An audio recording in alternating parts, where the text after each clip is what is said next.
المباراة القادمة يجب ان يكون جمهور الاتحاد مثل ما عرفناه وحبينا نغماسه وحبينا آهات. وينكم؟ عقاب كبير اللي قاعدين يتفرجونه بهذا الغياب. هذا عقاب كبير، هذا جهل كبير، هذه عقوبة قاسية. هذه رسالتي لكم. الاتحاد يخسر مباراة، يخسر بطولة، لكنه لا يخسر الاسم، لكنه لا يخسر التاريخ، لكنه لا يخسر المكانة، لكنه لا يخسر الجمهور، لكنه لا يخسر بهؤلاء النمور.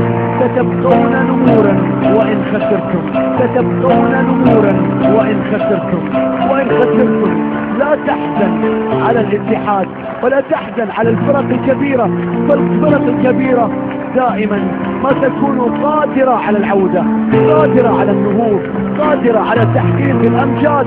لن يتوقف فريق اسمه الاتحاد ويملك جمهور كجمهور الاتحاد. لن يتوقف ويملك جمهور كجمهور الاتحاد. لن يتوقف ويملك جمهور كجمهور الاتحاد. لن يتوقف ويملك جمهور كجمهور الاتحاد. لن يتوقف عن المواصلة دائما في المنافسة، عن المواصلة دائما في إيصال الفرح، في إيصال البطولات، في تمثيل المشرفين للكرة.